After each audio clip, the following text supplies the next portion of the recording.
नमस्ते बच्चों, आप सभी का स्वागत है पुनः एक बार। और आप लोग हैं अपनी science teacher doctor Jyoti Sharma के साथ में। बच्चों, हम आपकी जो पाठ्य पुस्तक है विज्ञान की, उसका पाठ 4 पढ़ रहे हैं, जिसका नाम है दहन और ज्वाला। बच्चों, आपके बुक में 3 पार्ट होते हैं, रसायन विज्ञान, भौतिक विज्ञान और जीव विज्ञान। तो इन तीनों में से ये वाला जो भाग है, ये जो पाठ है हमारा, वो रसायन विज्ञान का पाठ है, केमिस्ट्री का पाठ है बच्चों। तो आइए बिना टाइम वेस्ट हुए इस लेसन को हम शुरू करते हैं। तो पहला जो प्रश्न है, दहन किसे कहते हैं और इसके लिए आवश्यक परिस्थितियां बताइए। बच्चों, दहन का मतलब नॉर्मल भाषा में हम कह सकते हैं जलना। तो जलना किसे कहते हैं? तो भाई वह रासायनिक क्रिया जिसमें दाह्य पदार्थ जो होता है वो ऑक्सीजन से अभिक्रिया कर ऊष्मा, प्रकाश और कार्बन डाइऑक्साइड देता है, उसे ही हम क्या कहते हैं बच्चों? दहन कहते हैं। अब यहाँ पर एक वर्ड आ रहा है दाह्य पदार्थ। इसका मतलब समझे आप बच्चों? दाह्य पदार्थ का मतलब वो पदार्थ जो जलता है। अब भाई आप लोहे को आप जला रहे हैं तो वो तो जल नहीं जाएगा, उसको जलाने से हमें कोई ऊर्जा प्राप्त नहीं होगी और वो जलेगा भी नहीं, पिघल जाएगा जब उसका तापमान ज्यादा होगा। लेकिन ये दाह्य पदार्थ वो पदार्थ हैं जो हमने इनको जलाया माचिस से और ये तुरंत आग पकड़ के जलने लगते हैं और हमें ऊष्मा, ऊर्जा और कार्बन डाइऑक्साइड प्रदान करते हैं। ठीक है बच्चों, तो दाह्य पदार्थ कौन कौन से हो सकते हैं? लकड़ी, कोयला, डीजल, पेट्रोल, जिनसे हम ऊर्जा प्राप्त करते हैं, वो होते हैं बच्चों दाह्य पदार्थ। ठीक है, अब आ जाता है इसके लिए आवश्यक परिस्थितियां बताइए। बच्चों एक बात ध्यान रखिए, जब हम कॉपियां चेक करते हैं तो हम ये देखते हैं कि किसी क्वेश्चन के यदि 2-3 पार्ट हो रहे हों तो आप जल्दी जल्दी में सिर्फ पहला पार्ट करके ही और अगले क्वेश्चन पर आ जाते हैं, बाकी के पार्ट आप करते ही नहीं है। तो बच्चों इस बात का ध्यान रखिए कि आपको इस तरह से एक प्रश्न में यदि 2 प्रश्न पूछे जा रहे हों या एक प्रश्न के 2-3 पार्ट कर रखे हों तो आपको हर पार्ट पूरे अच्छे से सजगता के साथ में आपको करना है। पेपर को आपको ध्यानपूर्वक पढ़ना है, सारे पार्ट्स को आपको ध्यानपूर्वक पढ़ना है और फिर सोच समझकर आपको उसका उत्तर देना है। और यदि कभी ऐसा होता है कि आप पूरा सिलेबस पढ़कर गए हैं फिर भी कोई क्वेश्चन आपको समझ में नहीं आ रहा है, तो बच्चों उस क्वेश्चन को आप छोड़िए मत। छोड़ना नहीं है उस वाले क्वेश्चन को कि आंसर लगाया और उसकी जगह हमने छोड़ दी, बल्कि आप याद करने का प्रयास कीजिए कि हमने इससे संबंधित क्या क्या पढ़ा था। जो भी आपको याद आ रहा है उससे संबंधित उसे आप उस उत्तर में लिख दीजिए। तो क्वेश्चन को खाली छोड़ने से बेटर होता है बच्चों उससे संबंधित कुछ लिख देना, तो हम उस क्वेश्चन के उत्तर के जो आसपास होते हैं वो चले जाते हैं और हमें उसके उत्तर और हमें उसके जो नंबर है वो मिल जाते हैं। बच्चों इस बात का ध्यान रखिए, अपना जो पेपर है उसे आप 15-20 मिनट पहले करने का प्रयास कीजिए। कितना भी लेंथी पेपर हो, जितना पूछा जाए उतना ही उत्तर दीजिए, एक्स्ट्रा आपको लिखने की जरूरत नहीं होती। और जब 15 मिनट पहले आपने पेपर कर लिया तो फिर आप पूरे पेपर को एक बार चेक कीजिए कि आपने कुछ गलत तो नहीं किया है या आपने कुछ छोड़ा तो नहीं है। तो उस 15 मिनट में आप उस छोड़े हुए जो प्रश्न हैं आपके उसे कर सकें। कुछ गलत हो गया है तो उसे आप वहां से काट करके और नई जगह पर नया उत्तर नंबर लगाकर आप उसे कर सकें। इन बातों का अगर आप ध्यान रखेंगे तो पेपर में जो पूरे में से पूरे नंबर हैं वो आप प्राप्त कर सकेंगे बच्चों। ठीक है, आइए अगले क्वेश्चन पर चलते हैं। तो अगला क्वेश्चन है, प्रयोग द्वारा स्पष्ट कीजिए कि दहन के लिए वायु आवश्यक होती है। बच्चों ये वाला प्रश्न हम कक्षा 6 से करते आ रहे हैं और ये वाला प्रयोग भी हम कक्षा 6 से ही करते आ रहे हैं। जीवन में बहुत सारे अनुभव होते हैं जो इस प्रयोग से संबंधित होते हैं। तो आइए देखते हैं यहाँ पर हम कौन सा प्रयोग कर रहे हैं। जब हम एक मोमबत्ती हमने जो है वो एक स्टैंड पर रखी हुई है, जला रखी है, 2 गुटके जो लकड़ी के गुटके होते हैं, लकड़ियां कह सकते हैं हम, तो बराबर की ऊंचाई की लकड़ियां जो है हमने वो यहाँ पर रख दी हैं। इसके हमने मोमबत्ती जला दी और उसके ऊपर हमने कांच का गिलास रख दिया। तो हम देखते हैं बच्चों जो मोमबत्ती है वो आसानी से जलती रहती है, पूरी की पूरी मोमबत्ती आसानी से जल जाती है बिना धुएं के। क्यों जल जाती है बच्चों? क्योंकि यहाँ से इसको वायु प्राप्त हो रही है, नीचे से उसमें से वायु प्रवेश कर रही है और वो जो वायु है, वायु की उपस्थिति में वो मोमबत्ती जल रही है। लेकिन जैसे ही हम ये गुटके हटा करके और उसको पूरा बंद कर देते हैं गिलास को, तो जो वायु की आपूर्ति है वो बंद हो जाती है और वायु की आपूर्ति बंद होते ही जितनी वायु उस गिलास के अंदर थी उतनी ही मोमबत्ती जल के फिर वो धुआं के साथ में मोमबत्ती जो होती है वो बुझ जाती है। तो इससे सिद्ध होता है बच्चों, इस वाले प्रयोग को हम शब्दों में लिखेंगे और लास्ट में लिखेंगे कि इस प्रयोग से सिद्ध होता है कि दहन के लिए वायु आवश्यक होती है। दहन का मतलब आप समझ ही गए हैं, दहन का मतलब है जलना। ठीक है बच्चों। फिर आता है ज्वलन ताप किसे कहते हैं। बच्चों आप दीपक जलाते हैं, सब लोग दीपक जलाते होंगे, ठीक है। तो दीपक जलाते हैं तो हम ये देखते हैं कि थोड़ी सी देर माचिस को जला करके उस दीपक पर रखना पड़ता है, 2-4 सेकंड्स के लिए रखना पड़ता है, तो वो एक न्यूनतम ताप प्राप्त कर लेता है, तब वो जलने लगता है। यदि हमने जस्ट उसको जलाया और ऐसे ही कर दिया तो वो जलेगा नहीं, वो तो वापस से फटाफट ऐसे करा और ऐसे हटा लिया तो वो जलेगा ही नहीं, क्योंकि वो ज्वलन ताप पर आया ही नहीं है। तो बच्चों किसी भी वस्तु को जलने के लिए जो एक न्यूनतम ताप की आवश्यकता होती है, जिस पर वो पदार्थ जलने लगता है, उसे उसका ज्वलन ताप कहा जाता है, ठीक है बच्चों। अगला क्वेश्चन आता है। अगले जो क्वेश्चन है बच्चों, 3 क्वेश्चन मैंने यहाँ पर लिखे हैं आपके, और तीनों जो प्रश्नों का उत्तर है वो एक ही समान है बच्चों। ज्वलन ताप हम समझ रहे हैं, तो ज्वलन ताप पर ही आधारित ये तीनों प्रश्न हैं, और इन तीनों प्रश्नों को कभी किस रूप में, कभी किस रूप में, बस उनकी भाषा चेंज करके आपके सामने हर साल रख दिया जाता है, और तीनों का उत्तर एक ही होता है। देखते हैं किस तरह से। पहले प्रश्न देख लेते हैं। प्रश्न है कि हरे पत्तियों की ढेर को जलाना मुश्किल होता है, जबकि सूखी पत्तियों के ढेर में आसानी से आग लग जाती है, क्यों। दूसरा प्रश्न है कि कागज स्वयं सरलता से आग पकड़ लेता है, जबकि एल्यूमिनियम के पाइप पे जब इसे रोल कर दिया जाता है, लपेट दिया जाता है, तो ये आग नहीं पकड़ता, क्यों। और तीसरा प्रश्न है कि गर्मियों में जंगल की सूखी आग अपने आप आग पकड़ लेती है, क्यों, ठीक है। इन तीनों ही प्रश्नों का बच्चों एक ही उत्तर है कि इनका जो ज्वलन ताप होता है वो बहुत कम हो जाता है, बहुत कम होता है। इस वजह से ये तीनों जो घटनाएं होती हैं वो संपन्न हो जाती हैं। अब अलग अलग प्रश्न के रूप में, अलग अलग उत्तर के रूप में हम इसे देखते हैं कि आप प्रश्न वाइज इनकी लैंग्वेज किस तरह से सेट करेंगे।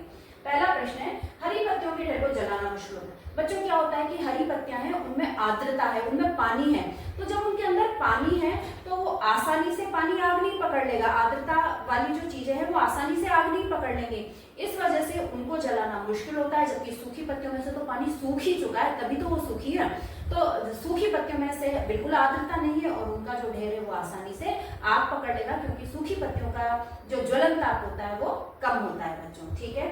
अगला क्वेश्चन आ जाता है कि कागज स्वयं सरलता से आग पकड़ लेता है, वो तो बहुत ही जल्दी ये लगाया और 1-2 सेकंड रखा और आग पकड़ लिया, उसका ज्वलन ताप इतना कम है। तो कागज स्वयं तो बहुत जल्दी से आग पकड़ लेता है, लेकिन जब इसे एल्यूमिनियम के पाइप पर लपेट दिया जाता है बच्चों, तो इसका ज्वलन ताप ज्यादा हो जाता है, क्योंकि अब वो एल्यूमिनियम के साथ में है, तो उसका ज्वलन ताप ज्यादा हो जाता है, और ज्वलन ताप ज्यादा होने के कारण वो आग ही नहीं पकड़ पाता। एल्यूमिनियम का ज्वलन ताप काफी ज्यादा है बच्चों, ठीक है। इसी प्रकार से यदि हमने एक कीप बनाई है कागज की, अगर उसे खाली जलाते हैं तो तुरंत जल जाती है वो, और यदि हमने उसके अंदर पानी भर दिया और फिर हम उसे जलाने का प्रयास करें, तो क्योंकि उसके अंदर पानी है, पानी से उसका ज्वलन ताप बढ़ गया है, इस वजह से पानी भरा होने के कारण उसमें वो जो कागज है वो कागज आग ही नहीं पकड़ता बच्चों, है ना। इंटरेस्टिंग। अगला है कि गर्मियों में जंगल की सूखी घास जो है वो अपने आप कैसे आग पकड़ लेती है।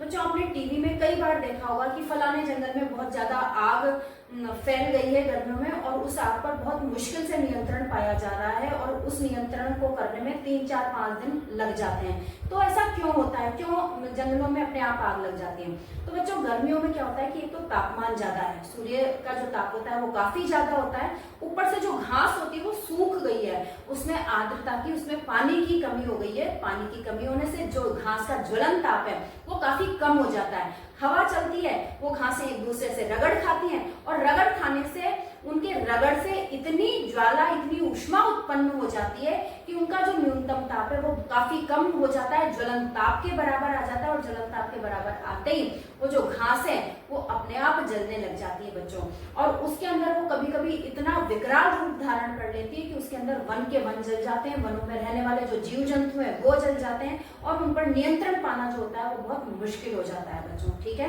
तो इस तरह से इन तीनों प्रश्नों का, जिनकी की भाषा अलग अलग दे रखी है, उनका एक ही उत्तर है कि इनके ज्वलन ताप कम हो जाने के कारण ये सारी घटनाएं होती हैं, ठीक है बच्चों। अगले प्रश्न पर चलते हैं।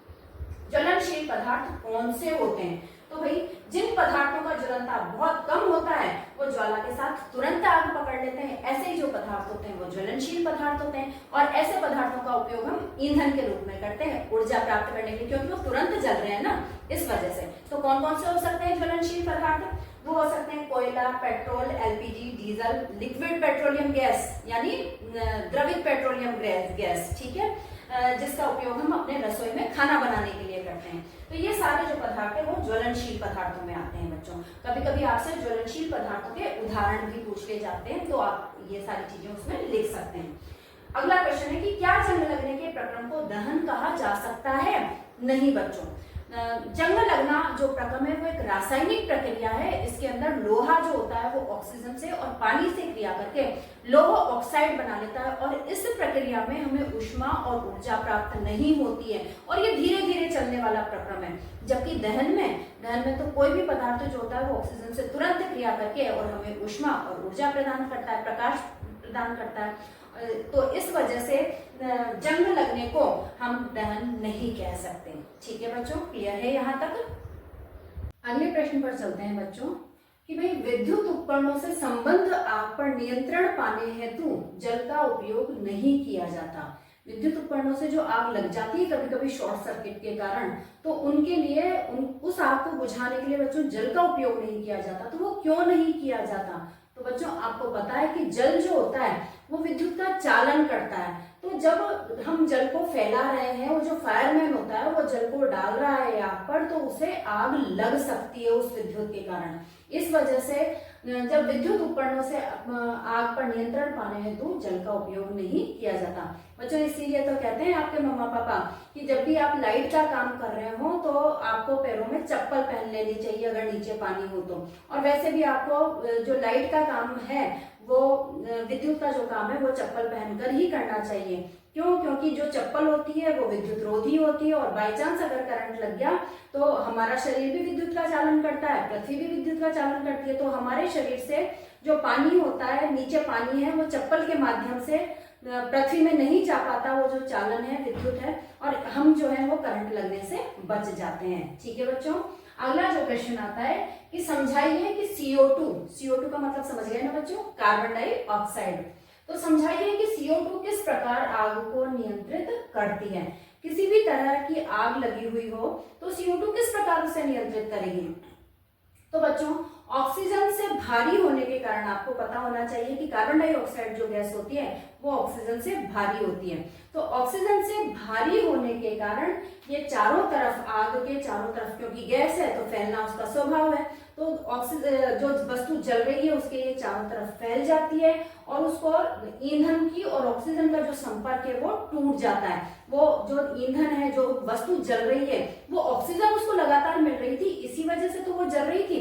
तो अब उस कार्बन डाइऑक्साइड की वजह से, क्योंकि कार्बन डाइऑक्साइड ने उसे लपेट लिया, तो उस कार्बन डाइऑक्साइड की वजह से जो ईंधन का और वायु का जो संपर्क है वो टूट जाता है, और जो आग है वो बुझ जाती है बच्चों। तो पेट्रोल से जो लगी हुई आग होती है या विद्युत उपकरणों द्वारा जो लगी हुई आग होती है, उसके नियंत्रण पाने के लिए CO2 जो है वो एक अच्छा विकल्प है। उसे CO2 के वजह से ही बुझाया जा सकता है बच्चों। पेट्रोल से लगी आग आप समझते होंगे, कभी कभी पेट्रोल पंपों पर आग लग जाती है बच्चों। ठीक है, तो वो पेट्रोल से लगी हुई आग होगी। इसके अलावा समुद्रों में जहाजों के द्वारा जो पेट्रोल लाया जाता है एक जगह से दूसरी जगह पर, तो कई बार क्या होता है कि जहाजों से पेट्रोल रिस जाता है और वहां पर किसी वजह से आग लग जाती है। अब देखिए बच्चों, नीचे पानी है, ऊपर पेट्रोल है, लेकिन पानी होने के बावजूद भी पेट्रोल में आग लग जाती है। तो कई बार क्या हो जाता है कि वो जो जहाज ला रहे होते हैं वहां तक आग पहुंच जाती है, और मतलब पूरा का पूरा जो पेट्रोल है और जो मनुष्य हैं वो सारे के सारे वहां समुद्र में ही जल जाते हैं। तो इन सबसे सुरक्षित उपाय जो है, इन सब से हम बच जाएं, इनसे सुरक्षित उपाय ये है कि अग्निशामक यंत्र जो है वो रखा जाता है जहाजों में, और जैसे ही कभी बाई चांस आग लग जाती है तो पानी तो नीचे है, ऊपर आग तो वो पानी सहायता कर ही नहीं रहा उसको आग को बुझाने में, क्योंकि तेल तो हल्का होता है, पानी के ऊपर होता है, तो वो आग जलती रहती है। तो यदि हम कार्बन डाइऑक्साइड का छिड़काव वहां पर करेंगे अग्निशामक यंत्र के द्वारा, तो वो जो है आग और पेट्रोल का जो सप्लाई हो रही है जिसके कारण वो जल रहा है उसे वो रोक देगा, कंबल की तरह से वो उसे लपेट लेगा पेट्रोल को, उसे वायु नहीं मिल पाएगी और जो हमारी आग है वो बुझ जाएगी बच्चों। ठीक है, इस तरह से जो एक दुर्घटना हो सकती है उसे बचाया जा सकता है। अग्निशामक यंत्र जो है वो आग बुझाने के लिए प्रयोग किया जाता है। अग्निशामक यंत्र बच्चों आपने देखा होगा हॉस्पिटल्स में, बैंकों में, जो भी सार्वजनिक जो बिल्डिंग्स होती हैं, यहाँ तक कि आपके स्कूलों में भी बच्चों अग्निशामक यंत्र होता है। एक लाल रंग का जो सिलेंडर जैसा होता है छोटा, वही अग्निशामक यंत्र होता है बच्चों। उसके अंदर CO2 गैस को द्रवित करके, ज्यादा दाब पर द्रवित करके रखा जाता है, और जैसे ही कोई स्थिति आग लगने वाली बन जाती है तो उसका नोजल खोल करके और CO2 को उस आग के चारों तरफ डाला जाता है। ठीक है बच्चों, ये देखिए इस चित्र में। आगे नेक्स्ट क्वेश्चन कि लकड़ी और कोयले को जलाकर कभी भी बंद कमरे में नहीं सोना चाहिए।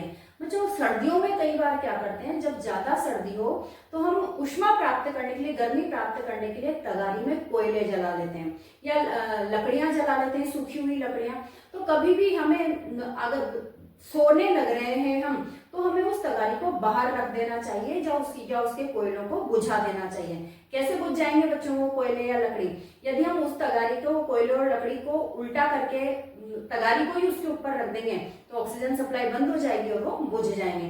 तो हमें हमेशा उनको बुझाकर बाहर रख देना चाहिए। कभी भी उन्हें कमरे में अपने साथ में लेकर कि भाई अब तो ये आग पकड़ना इन्होंने बंद कर दिया, धीरे धीरे से ही जल रहे हैं ये, अब ज्यादा आग नहीं उठ रही तो चलो वहीं पर ही सो जाए, वैसी गलती हमें कभी नहीं करनी चाहिए बच्चों। क्यों? क्योंकि हमने कमरा लगा दिया है। कमरा लगाने से क्या हुआ कि जो ऑक्सीजन की सप्लाई है वो सीमित हो गई है, बहुत ज्यादा वायु नहीं मिल रही है, सीमित मात्रा में वायु मिल रही है।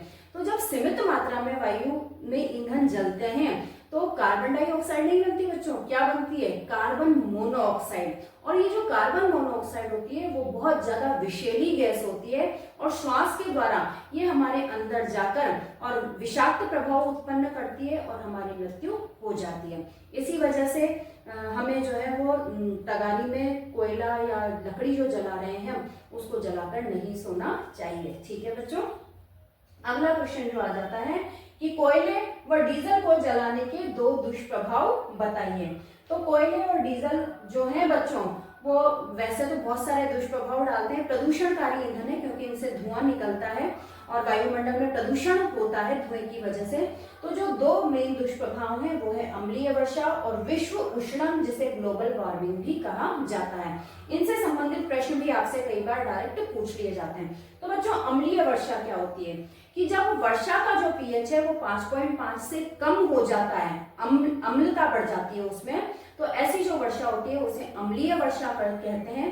और ऐसी वर्षा, जो अम्लीय वर्षा होती है, वो हमारी मिट्टी को, जानवरों को, पौधों को और मनुष्यों को, सभी को ही वो नुकसान पहुंचाती है। ठीक है बच्चों, तो अब अम्लीय वर्षा होती क्यों है? तो भाई जो हम कोयला और ये जो जीवाश्म ईंधन जला रहे हैं, इनको जलाने से विभिन्न प्रकार के जो प्रदूषक होते हैं, जैसे NO2 होते हैं, SO2 होते हैं, NO3 होते हैं, ये वायुमंडल में चले जाते हैं बच्चों और वायुमंडल में ही रहते हैं। जब बारिश होती है तो उस पानी में घुल करके ये अम्ल बना लेते हैं और बारिश के साथ वो अम्ल जो है अम्लीय वर्षा के रूप में ये जमीन पर आते हैं और हमें नुकसान पहुंचाते हैं, और ये वाली वर्षा जो होती है वो अम्लीय वर्षा होती है। ठीक है बच्चों, दूसरा जो प्रभाव है वो है विश्व उष्णन या ग्लोबल वार्मिंग। तो पता है बच्चों, वो जो गैस निकल रही है, धुआं जो निकल रहा है, वो कार्बन डाइऑक्साइड होती है उसमें मेनली। तो वो जो कार्बन डाइऑक्साइड है वो विश्व का, हमारे वायुमंडल का तापमान बढ़ा रही है और उस तापमान बढ़ाने से हमारी पृथ्वी पर बहुत ज्यादा गर्मी जो है वो होती जा रही है। आप देखते होंगे कि हमारे जो मौसम में लगातार परिवर्तन हो रहा है बच्चों। पहले जो ऋतुएं होती थी वो 4-4 महीने की होती थी, पर अब देख लीजिए हमारे यहाँ अधिकतर गर्मियों का ही मौसम रहता है। हाँ, गर्मी के तापमान में कभी कम कभी ज्यादा उतार चढ़ाव आते रहते हैं, पर अधिकतर गर्मियों का ही मौसम रहता है। तो वो जो ताप बढ़ रहा है उस कार्बन डाइऑक्साइड की वजह से, उसे ही हम विश्व उष्णन कहते हैं और इसकी वजह से हमारी पृथ्वी को बहुत ज्यादा दुष्प्रभाव हो रहे हैं बच्चों। ठीक है, क्लियर है यहाँ तक? नेक्स्ट क्वेश्चन है बच्चों हमारा कि आदर्श ईंधन की विशेषताएं बताइए। बच्चों वैसे आदर्श ईंधन वास्तव में कोई होता नहीं है, लेकिन उसकी विशेषताएं आपसे पूछी जाती है। तो क्या होती है विशेषताएं? कि वो सहज ही उपलब्ध हो, सस्ता हो, वायु में सामान्य दर पर जलता हो, अधिक मात्रा में ऊष्मा उत्पन्न करता हो, जलने के उपरांत कोई अवांछनीय पदार्थ नहीं छोड़ता हो। अवांछनीय पदार्थ तो जानते हैं ना बच्चों, जैसे कि राख बच जाती है कोयला जलाने पर, तो फिर ऐसे पदार्थों को, जो ये पदार्थ बच जाते हैं तो उन्हें ठिकाना लगाना मुश्किल हो जाता है कि हम उनका क्या करें। तो प्रदूषणकारी ही होते हैं एक तरह से वो पर्यावरण में। तो आदर्श ईंधन जो होता है वो अवांछनीय पदार्थ नहीं छोड़ता हो, प्रदूषणकारी न हो, यानी कि उसमें से धुआं नहीं निकलता हो। ठीक है बच्चों, तो ये जो सारी विशेषताएं होती हैं वो आदर्श ईंधन की होती है बच्चों। ठीक है, नेक्स्ट क्वेश्चन है जो कि आपसे अधिकतर टाइम पूछे जाने वाला क्वेश्चन है। देखिए, बहुत ही इंपॉर्टेंट क्वेश्चन है ये कि ईंधन के रूप में लकड़ी व एलपीजी की तुलना कीजिए। एलपीजी लिक्विड पेट्रोलियम गैस या द्रवित पेट्रोलियम गैस, जो कि हम हमारे गैस में घरों पर यूज करते हैं बच्चों। ठीक है, और सीएनजी होता है प्राकृतिक गैसों से। दो तरह की गैसें बनाई जा रही है प्राकृतिक गैस से, एक तो एलपीजी जो कि हमारे घरों में यूज हो रही है ईंधन के रूप में, और एक बन रही है सीएनजी, संपीड़ित प्राकृतिक गैस, कंप्रेस्ड पेट्रोलियम गैस। ठीक है, तो ये वाली जो गैस होती है वो वाहनों को चलाने के लिए काम में ली जाती है बच्चों। आपने देखा होगा कि कई लोग कहते हैं कि गैस से चलती है हमारी गाड़ी, तो सीएनजी ही होती है, उसमें सिलेंडर फिट होते हैं या बाद में करवा लिए जाते हैं फिट उनको, और ये जो होता है वो पेट्रोल और डीजल से सस्ता पड़ता है बच्चों। तो दो तरह की गैस होती है, एलपीजी और सीएनजी। आपसे इनके पूरे नाम पूछे जा सकते हैं बच्चों, तो इसे याद रखिएगा। तो भाई क्वेश्चन है कि लकड़ी व एलपीजी की तुलना कीजिए। तो लकड़ी जलाने पर बच्चों हमें प्रदूषणकारी जो गैस होती है CO2 वो निकलती है धुआं के रूप में, अपशिष्ट के रूप में राख निकलती है। इसकी ईंधन दक्षता कम होती है। ईंधन दक्षता जानते हैं बच्चों? ईंधन दक्षता का मतलब 1 किलो उस ईंधन को जलाने में कितनी हमें ऊर्जा प्राप्त हो रही है, उसे हम ईंधन दक्षता कहते हैं, और इसे किलो जूल पर किलोग्राम में नापा जाता है। इसके ऊष्मीय मान को किस में नापा जाता है बच्चों? ये वाला क्वेश्चन भी आपसे वस्तुनिष्ठ प्रश्नों में पूछ लिया जाता है कि भाई ईंधन के ऊष्मीय मान को किस में नापा जाता है, ऊष्मीय दक्षता को किस में नापा जाता है? तो किलो जूल पर किलोग्राम के रूप में इसे नापा जाता है। ठीक है बच्चों, तो इसकी जो ईंधन दक्षता होती है वो कम होती है। कितनी होती है बच्चों?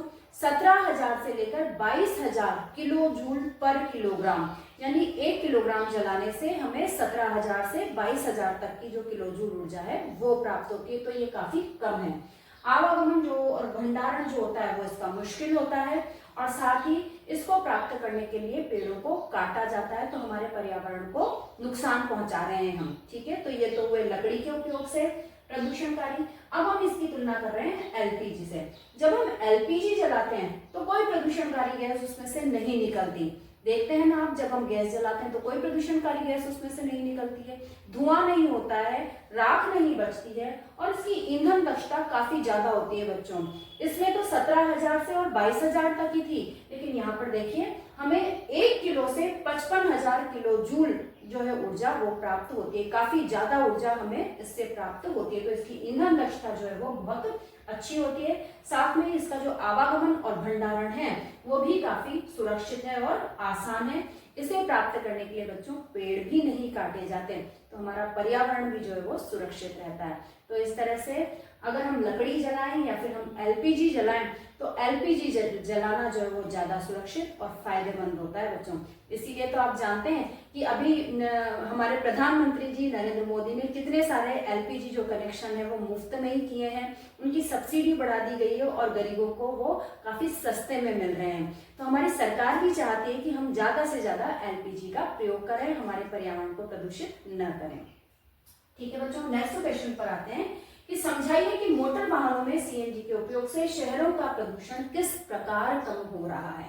बच्चों, आपने आजकल बहुत सारे ई रिक्शा अपनी सिटी में चलते हुए देखे होंगे। डीजल और पेट्रोल से वाहन चलते थे, लेकिन वो काफी ज्यादा प्रदूषणकारी होते थे और काफी महंगे भी पड़ते थे। उनकी कैलोरिक वैल्यू जो थी, ईंधन दक्षता की, वो भी काफी कम थी। इस वजह से आजकल सरकार बढ़ावा दे रही है कि ज्यादा से ज्यादा जो इलेक्ट्रिक वाहन है उनका उपयोग किया जाए।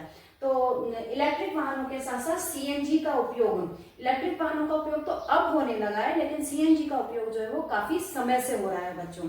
तो सीएनजी का उपयोग से क्या फायदा है, क्यों प्रदूषण नहीं हो रहा है हमारे शहरों में? तो देखिए, जो सीएनजी होती है संपीड़ित प्राकृतिक गैस, जो कि अभी मैंने कहा था कि वाहनों में उपयोग में ली जाती है, तो संपीड़ित प्राकृतिक गैस जो होती है कंप्रेस्ड पेट्रोल नेचुरल गैस, ये एक स्वच्छ ईंधन है जिसके जलने पर प्रदूषणकारी गैसें वह कोई अपशिष्ट उत्पन्न नहीं होता, गैसें भी नहीं निकलती बच्चों। तो इसकी ईंधन दक्षता जो होती है वो 50,000 किलो जूल पर किलोग्राम होती है, जबकि पेट्रोल और डीजल दोनों की ही जो ईंधन दक्षता होती है बच्चों वो 45,000 किलो जूल पर किलोग्राम होती है। तो देखिए 5,000 किलो जूल का फायदा हो रहा है हमें। तो इसकी ईंधन दक्षता जो होती है वो बहुत ज्यादा होती है। साथ ही इसके वाहन चलाने में या वाहनों में इसे फिट करने में, अगर वाहनों में फिट नहीं भी हो तो और हम चाहते हैं कि हम उसमें सीएनजी फिट करवाएं तो बहुत आसानी से कंपनी वाले सीएनजी उसमें फिट कर देते हैं। तो इस प्रकार से बच्चों मोटर वाहनों में सीएनजी के उपयोग से हमारा जो शहरों का प्रदूषण है वो काफी कम हो रहा है। ठीक है बच्चों, अगला क्वेश्चन आपसे बहुत ज्यादा बार पूछे जाने वाला प्रश्न है कि मोमबत्ती की ज्वाला का चिन्हित चित्र बनाइए। ज्वाला का मतलब आप जानते हैं ना बच्चों, जो वो आग जलती है, जैसे आप दीपक जलाते हैं, मोमबत्ती की यहाँ पर बात हो ही रही है, तो वो जो लो जलती है उस लो को ही हम क्या कहते हैं, ज्वाला। तो ये देखिए यहाँ पर मैंने मोमबत्ती बनाई है, मोमबत्ती में ये पूरी की पूरी एक ज्वाला बन रही है। तो बच्चों जो सबसे बाहरी वाला जो क्षेत्र होता है वो नीले रंग का होता है और ये सबसे गर्म भाग माना जाता है। तो जो सोने चांदी पिघलाने वाले जो काम होते हैं, स्वर्णकार जो होते हैं, वो जब सोना चांदी उनको पिघलाना होता है तो वो सबसे बाहरी क्षेत्र का ही उपयोग, ज्वाला के सबसे बाहरी क्षेत्र का ही उपयोग वो उसको पिघलाने के लिए करते हैं, क्योंकि वो वाला भाग जो होता है वो सबसे गर्म होता है। इसी तरह से बच्चों आप ध्यान दीजिएगा, जब आप दीपक जलाते हैं तो जब माचिस को बिल्कुल ही पास में उसके कर देते हैं तो वो बहुत टाइम लगाता है जलने में, लेकिन जब आप बाहरी क्षेत्र को, माचिस के सबसे बाहरी क्षेत्र को दीपक के पास में लगाते हैं तो वो तुरंत जल जाता है बच्चों। क्यों? क्योंकि सबसे बाहरी क्षेत्र का जो तापमान है वो काफी ज्यादा होता है, क्योंकि इसके अंदर जो सारी चीजें हैं उनका दहन हो चुका होता है, वो वाष्पित हो चुकी होती है बच्चों। ठीक है, इसके बाद जो बीच वाला भाग आता है वो होता है आंशिक दहन वाला मध्य भाग, ये पीले रंग का हमें दिखाई देता है और ये बाहर की तुलना में थोड़ा सा कम गर्म होता है। ठीक है बच्चों, और उसके बाद आता है ये जो बत्ती होती है मोमबत्ती की, धागा जो होता है उसके जस्ट ऊपर वाला भाग, तो ये बिना जला आंतरिक भाग होता है और ये काले रंग का हमें दिखाई देता है और ये सबसे ज्यादा सबसे कम गर्म होता है। ठीक है बच्चों, कई बार आपने ना जादू वाले उसमें देखा होगा, जो लोग जादू दिखाते हैं कि देखिए ये कपड़ा में इस आग पे से जला रहा हूँ, ये नहीं जल रहा है, तो बच्चों वो एक ट्रिक होती है कि वो क्या करते हैं, उस रुमाल को सबसे अंदर वाले भाग पर जो कि बहुत कम गर्म है उस वाले भाग पर इस तरह से जल्दी से घुमा देते हैं, तो वो ज्वलन ताप पर ही नहीं पहुंच पाता, उसका जो ताप होता है वो काफी गर्म होता है और आपको मूर्ख बना दिया जाता है कि देखिए कपड़ा घुमाने पर भी ये जल नहीं रहा है।